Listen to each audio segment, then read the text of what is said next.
प्रणाम सभी लोगों को। मैं वैद्य अरविंद पाठक आप सभी लोग का स्वागत करता हूं। आइए हम आज सब लोग माधव निदान पढ़ते हैं। आप सभी लोग का स्वागत है। मैं यहाँ कुछ लोगों को होस्ट बना देता हूँ और हम लोग माधव निदान पढ़ते हैं। 1 मिनट रुक जाइए। यहाँ पे अनम्यूट करने का भी मैं ऑप्शन देता हूँ।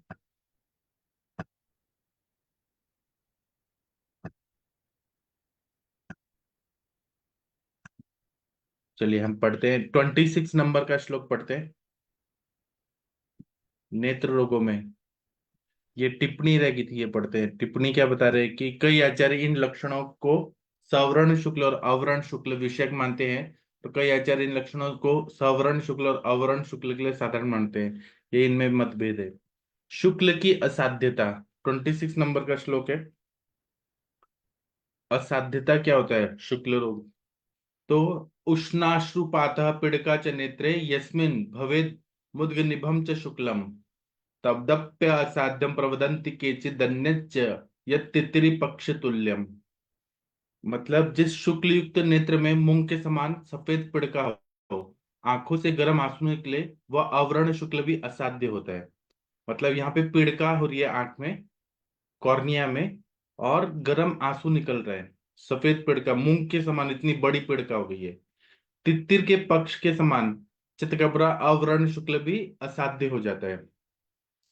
टीकाकार क्या बोलते हैं कि न केवलम एवं विधम परम असाध्यम किम त्वा किम त्वन्याहु दृश मित अ, किम त्वत्यन्याहु दृश्यम पित्य यत आह उष्णाशुपात इत्यादि पिड़का च नेत्र इत्यंतम द्वितगत शुक्ले तथा विदेह एक त्वगतमेवं स्यात् द्वित्वगतमिदं भवेत् च चोष्णो चपोष्णोस्त्रावदाहस्तस्तु तृष्णा च पीडकोद्गमा इति मुद्गनिभं च शुक्लमित्याकारेण एतत् एतत् द्वित्वगतं तथा च विदेह व्यक्तमुद्गफलाकारं शुक्लं द्वित्वगतं भवेत् इति द्वित्वग द्वित्रित्वगतस्या व्रणशुक्लस्य कृच्छत्वे एतत् पिडकोद्गम मुद्गफलाकार त्वेन व असाध्यत्वं बोधव्यम्।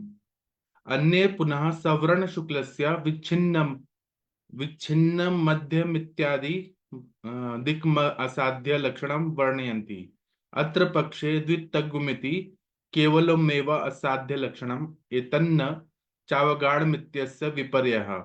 लोहित मंदतः उष्णाश्रुपातः पिड़का चेत्यादि द्वित्वगत शुक्ल लक्षणम् इति किम त्वयित्र मत्रा संगतिः विच्छिन्नम मध्यम सछिद्रम तद्दधि सछिद्रत्वं सवर्ण शुक्लस्याम्बुपगम्यते तदा निमग्न रूप्यमित्यनेनैव सिद्धत्वात् पुनरुक्तं स्यात्।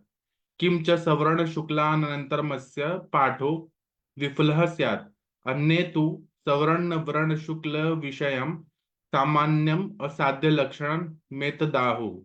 यथा योग्यतया क्वचित् लिंगान्तर योगेन च व्यवस्थेति च वर्णयन्ति। असाध्यत्वं विदाह नान्येषां मतेनाह केचिदित्येत्यादि तित्तिर पक्षतुल्यमिति सबलम एतच्चा निषेधन मुक्तम। केवल ऊपर कहे हुए लक्षण की असाध्यता सूचक नहीं होते हैं, किंतु और भी कुछ होते हैं।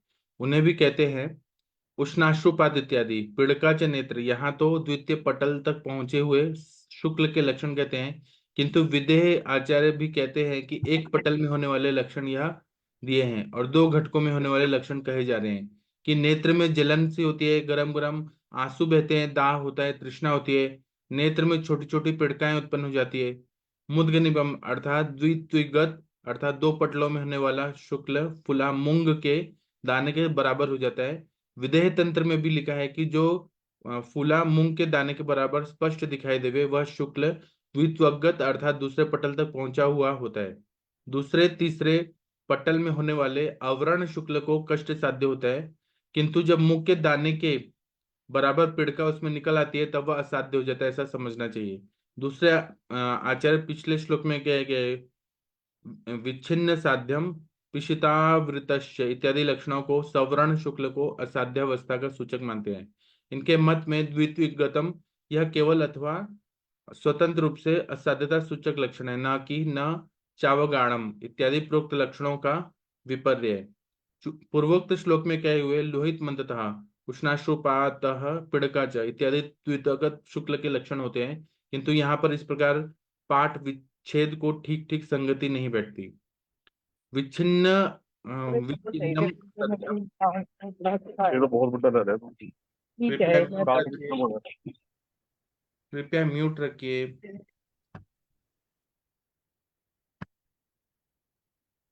विच्छिन्नम मध्यम अर्थात जिसके मध्य में छिद्र हो, जो तो यदि छिद्र का होना सवर्ण शुक्ल से संबंध रखता है तो निमग्न रूप इससे ही छिद्र की अर्थ की सिद्धि हो जाती है, तो फिर विच्छिन्नम मध्यम से पुनरुक्ति दोष आ सकता है।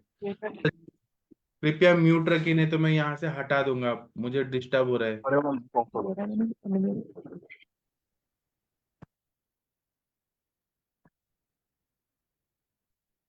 अथच सवर्ण शुक्ल के पश्चात इसका पढ़ा जाना भी विफल हो सकता है। दूसरे आचार्य के मत से वह सवर्ण शुक्ल का सामान्य असाध्य लक्षण है।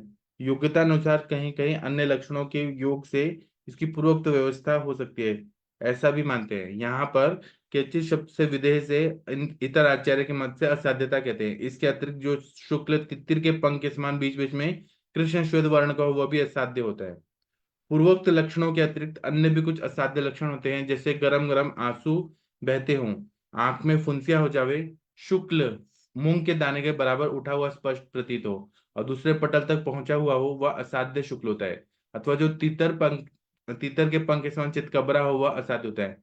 यहाँ पर केचित शब्द से विदेह से भिन्न दूसरे आचार्यों का मत प्रदर्शित किया गया है। अब इसके बाद में आगे का आता है अक्षिपाकात्य के लक्षण। यह असाध्य व्याधि है, इसकी चिकित्सा नहीं होती है।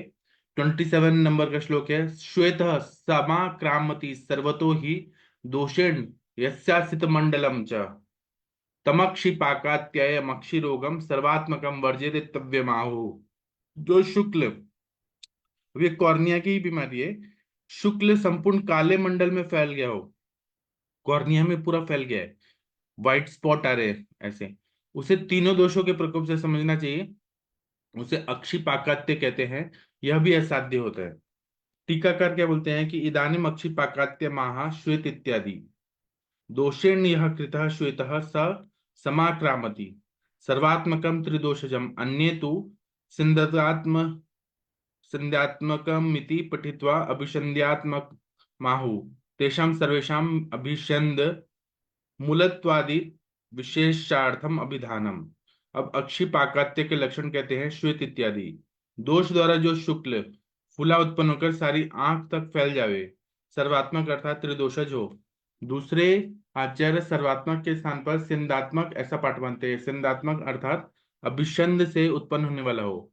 यद्यपि सारे ही नेत्र रोग अभिषंध मूलक ही होते हैं, किंतु यहाँ सिंधात्मक कहने से उसकी विशेषता सूचित होती है। वातज दोषों के प्रकोप से अथवा अभिषंध की अपेक्षा अथवा मिथ्योपचार से शुक्ल अर्थात फूला सारे कृष्ण मंडल पर छा जाता है, यह सन्निपात से होता है। इसको अक्षिपाकात्य कहते हैं। त्रिदोषज होने से यह असाध्य होता है। इसके बाद में अजाका जात के लक्षण 28 नंबर का श्लोक है, अजा पुरुष प्रतिमो रुजावान स लोहितो लोहित पिछला स्त्रह विगृहम कृष्ण प्रचयो अभ्युपैति तज्जा जका जातमिति व्यवस्थित। जो शुक्ल बकरी की सूंगी सुखी मेंगनी समान बड़ा हो, कॉर्निया में ही ये अलग अलग चीजें हैं। पीड़ा होती है, कुछ लाल हो, लाल चिकने आंसू आते हो, संपूर्ण काले मंडल में फैल गया हो, उसे अजाका जात कहते हैं। आचार्य विदेह ने इसे तृतीय पटलगत मानना है। टीकाकार क्या बोलते हैं कि अजका जातम महा अजा पुरुष प्रतिम इत्यादि। अजा पुरुष प्रतिमः शुष्का शुष्कजा पुरुष तुल्य सलोहितम ईशत लोहितः विगृह कृष्णमिति तच्छोश्रायन कृष्णदेशः महत्वाद्विच्छिद्यत प्रचय इति प्रकृष्टस्य उद्गम इति यावत् अजाकया मेदोवत् संशयस्तु तृतीयस्त्वगतत्वेन मेधसा प्रचयो बोधव्यः तथा च विदेह कृष्णोऽक्षणीयं भवेत् शुक्लं शागली विट समप्रभम सांद्र पिच्छिन्न रक्तांशु त्रि त्रित्वग मज्जकेति सा इति कृष्णजः। अजका जात के लक्षण कहते हैं अजा पुरुष प्रथम इत्यादि। अजा पुरुष प्रथम अर्थात बकरी की सूखी मिंगनी के समान गुठली सी, सलोहिता अर्थात कुछ कुछ, लाल वर्ण का विग्रह, कृष्णम अर्थात उसका श्राव उठा हुआ उद्गम इतना भारी होता है जिससे कि कृष्ण भाग फट जाता है। प्रचय अर्थात प्रकृष्ट चय अथवा उद्गम होता है। बकरी के मेद के समान, बकरी की भेद के समान उसमें कुछ द्रव संश्रित होता है, इसे इसलिए इसे तृतीय पटल तक पहुंचा हुआ समझना चाहिए, क्योंकि नेत्र के तृतीय पटल का में मेद का अधिष्ठान होता है। यदा मेदस तृतीयम पटलम आश्रितम, विदेह भी कहते हैं कि नेत्रों के कृष्ण में बकरी की मेंगनी के समान गुठली उभर आती है और उसमें से गाढ़ा लेजर और कुछ लाल वर्ण का स्राव निकलता है। तृतीय पटल तक होने वाले इस रोग को अजका जात कहते हैं। नेत्र के कृष्ण भाग को छोड़कर बकरी की सूखी मेंगनी के समान एक उभार उठता है तो जो कि पीड़ायुक्त तो लाल वर्ण का होता है और उसमें से गरम गरम तथा कुछ लाल वर्ण का गाढ़ा स्राव निकलता है, इसे अजका जात कहते हैं। ये तीसरे पटल तक पहुंचा हुआ होता है। कृष्ण मंडल के रोग समाप्त हुए। अब आगे 29 नंबर से आगे दूसरा आ रहा है प्रथम पटलस्थ दोष के लक्षण। प्रथमे पटले दोषा यस्या दृष्टयां व्यवस्थिताः अव्यक्तानि स्वरूपाणि कदाचित् अथ पश्यति। दृष्टि के प्रथम पटल में जब दोष प्राप्त होते हैं तब वह मनुष्य कभी सब पदार्थों को साफ देखता है, कभी अव्यक्त रूप से देखता है। दृष्टि में चार पटल होते हैं। पहला है बाह्य रस रक्ताश्रय, दूसरा है मांस संशय, तीसरा मेद संशय, चौथा कालकास्ति संसित। जब इनमें दोष पहुंचते हैं तो दृष्टि की क्या गति होती है यही क्रमशः दिखाया है। टीकाकार क्या बोलते हैं, कृष्णाश्रित्वाद दृष्टिमंडलस्य दृश्यजा उच्यन्ते दृष्टि प्रमाणम तु सुषुप्तेनोक्तम मसूरदल मात्रम तु पंचभूत प्रसादजाम सुषुप्त उत्तर तंत्र अध्याय 7 इति। अत्र मसूरदल मात्रमिति मसूदार्ध दल मात्राम तथा च निमिहि पंचभूतात्मिका दृष्टिर्मसूलार्ध दलोन्मिति इति। ननु यदि एवं तर्हि विरुध्यते यथा स एव पुनः नेत्रायमत्रिभागं च कृष्णमण्डलम् उच्यते कृष्णात् सप्तम मिच्छन्ति दृष्टि दृष्टिविदो जनाः इति। अत्र कृष्ण सप्तम भागत्वेन दृष्टेरुक्तत्वात् उच्यते कृष्ण सप्तम भागत्वेनापि मसूलार्ध मसूरार्ध दल प्रमाण दृष्टेरित्येक एवार्थ ननु एव मात्रोपक्रमणवोक्तम कर्मण्योक्तम द्व्यंगुलायतम नयनम नयनमत्रि भाग परिमाणा तारका नवम मस्तारकांशो दृष्टि मंडलम सुश्रुत सूत्रस्थान अध्याय 35 इति विरुध्यते उच्यते तत्र मंडलाभिधानेन मंडल संहिताया दृष्टेरुक्तिः अत्र तो मंडलादिरहिताया इति मतभेदाद्वा न विरोधः तारका नवम अंशो दृष्टिरिति शल्यमतम तारका सप्तमांशो दृष्टिरिति शालाक्य सिद्धांतेन ननु एवं तर्हि दृष्टिश्च रोम कुपाश्च न वर्धन्ते सुश्रुत शारीर स्थान अध्याय 4 इति शारीरोक्तम विरुद्धते यतः कृष्ण सप्तभागत्वेन दृष्टिरुक्तत्वात् कृष्ण वृद्धया तद वृद्धे संभवात् नैवं अवान्त अंगांतरत्र बहुवर्धत इत्यभिप्रायणोक्तम दृष्टर्न वर्धत इति दृष्ट्या च चत्वारि पटलानि रसरक्ताश्रयं बाह्यं द्वितीयं मास संशयं तृतीयं मेधः संशयं चतुर्थं कालकास्ति संसितम् तथा च शुश्रुतः तेजो जलाश्रितं बाह्यं तेष्वन्यत् पिशितः श्रितं मेधस्तृतीयं पटलमाश्रितं त्वस्थि चापरम् पंचमांश अंश समम दृष्टिस्तेषां बाहुल्यं मिष्यते सुषुप्त उत्तर तंत्र अध्याय 1 इति। अत्र तेजः शब्देन रक्तं जल शब्देन च रसो व्याख्यातः तेषु पटलेषु बाह्यादि भेदेनाधिष्ठान विशेष प्रभावात् दोषाणां लिंग विशेषं महापटले प्रथमे पटल इत्यादि। प्रथमे पटले सर्वाभ्यंतरे पटले कालकास्ति संशय न तो बाह्ये तत्र प्रथमं दोषलिंगानुपलब्धेः यदि तु कुष्ठादि यद् बाह्यं प्रथमं प्रदुष्याभ्यन्तरे दोषानुप्रवेशः स्यात् तदा प्रागेव रोगस्तत्रोपलभ्येत न चैवं दृश्यते तथा च विधेयः दृष्ट्यान्तरमाद्यं तु पटलं समुभिद्रुतः इत्यारभ्य यकेकमनुपद्यन्ते पर्यायात् पटलान्तरम् इति।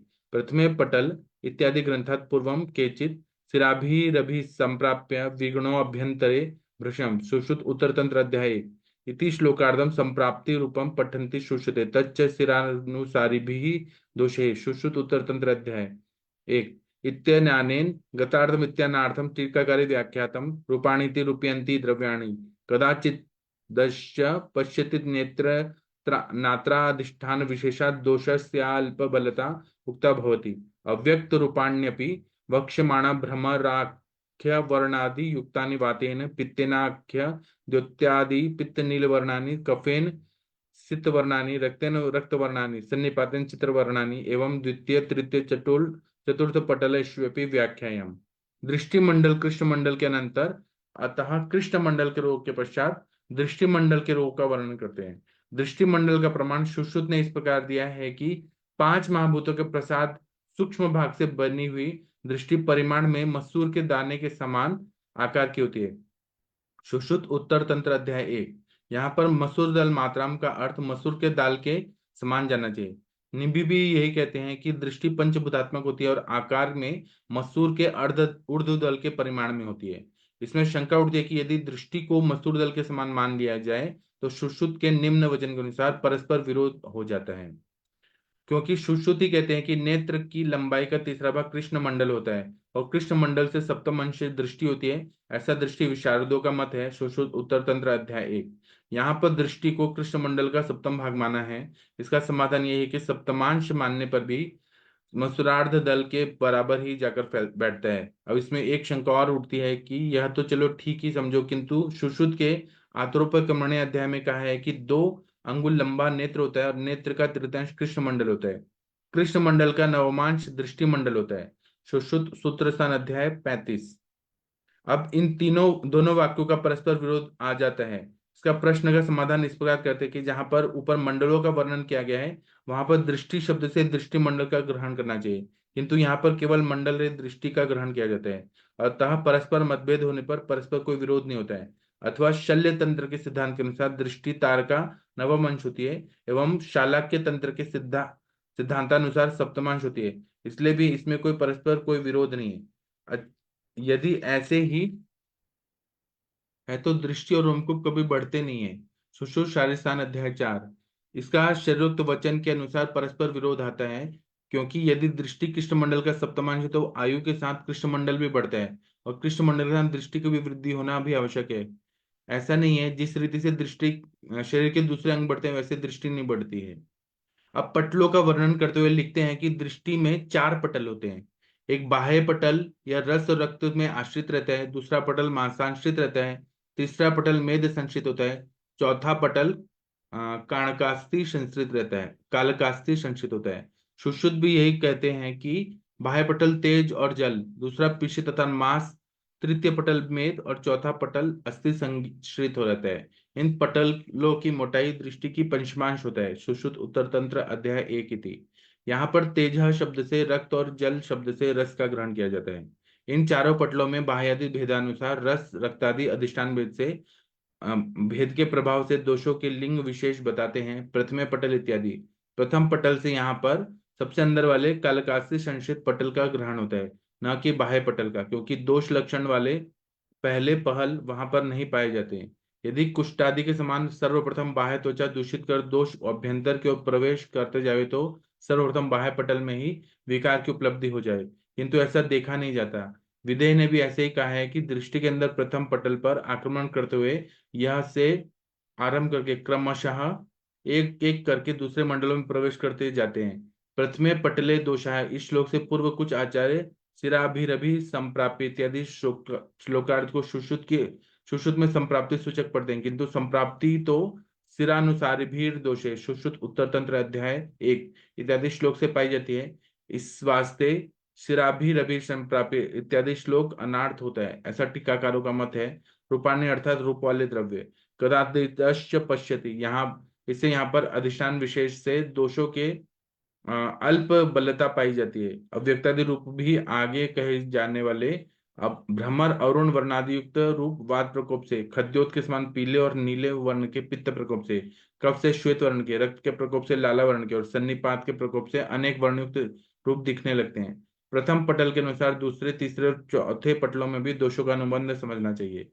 दृष्टि में चार पटल होते हैं। सबसे अंदर वाले पटल जो कालकास्ती के समीप होता है, उसमें दोष जब अधिष्ठित होते हैं तब वह मनुष्य कभी कभी तो सब पदार्थों को साफ साफ देखता है, कभी कभी धुंधला सा झिलमिल सा दिखाई देता है।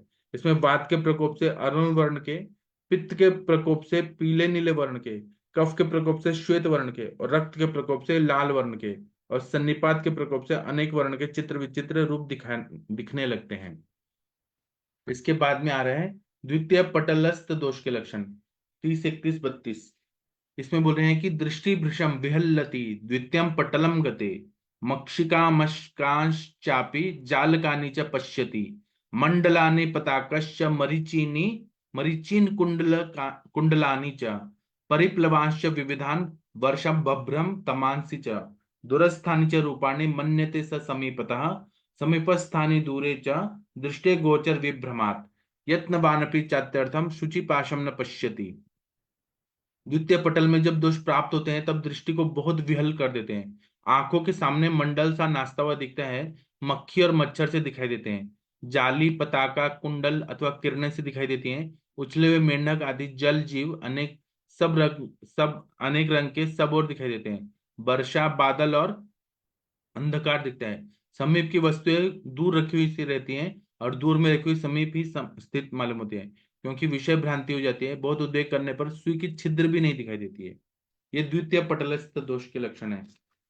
टीकाकार क्या बोलते हैं कि द्वितीय पटलगदस्य लिंगम महा दृष्टिर्भृशम विहलत इत्यादि, विहलति पुनः पुनः रस्य रूपम गृह्णाति तथा विद्यमानान मक्षिकादीन पश्यति अथवा मक्षिके इत्यादिना विहलत्वमेव व्याक्रियते, जालकानि जालन्येव मरीचानिति रश्मिन् परिप्लवानिति मंडूकादीनां परि सर्वतः प्लवान गतिः विविधानिति ऊर्ध्वाधः स्थिर्यगत श्लेष्मादि दोष वर्णेन नाना विधान अन्ये परिप्लवान विविधानिति नाना वर्णान जलप्लवा नित्याचक्षते गोचर विभ्रमादिति व्याश्य भ्रांते शुचिपाशम न पश्यति इति सतो अपि सूक्ष्मस्यानुलंबः शुचिपाशम शुचिरंध्र पाशम व गुणम। द्वितीय पटल में होने वाले दोष के लक्षण कहते हैं दृष्टि इत्यादि विहल्लति अर्थात बार बार व्याकुल होती रहती है, जिससे कि व्यक्ति अच्छी तरह से स्पष्ट रूप से वस्तुओं को देख नहीं सकता है। इसके अतिरिक्त उसे सामने न होने वाले मक्खी मच्छर आदि उड़ते हुए दिखाई देते हैं। मतलब फ्लोटर्स जो दिखते हैं ना, ऐसे कुछ तो उड़ रहा है ऐसा दिखता है, फ्लोटर्स दिखते हैं। अथवा मक्षी आदि पद से दृष्टि की विलहता सूचित होती है। जालक वाले मरीचि सूर्य की रश्मियां, परिप्लवन अर्थात फुदकते हुए मेंढक आदि अनेक प्रकार के जीव नीचे ऊपर इधर उधर कफ आदि के दोष के वर्ण वाले अर्थात श्वेत पीत नील रक्त और अरुणादि भिन्न भिन्न वर्ण के उड़ते हुए दिखाई देते हैं। दूसरा चार आचार्य परिप्लवांश विधान, इसे जल विप्लव पानी की उछाल का ग्रहण करते हैं। गोचर विभ्रमात अर्थात विषय के भ्रम से दृश्य में से विभ्रम हो जाता है, जिससे दूर की वस्तु समीप और समीप की वस्तु दूर दिखाई देती है। सूचि पाशम न पश्यति अर्थात दृष्टि इतनी कमजोर पड़ जाती है कि सूची का छेद भी नहीं दिख पड़ता अथवा सूची में धागा नहीं पिरो सकता।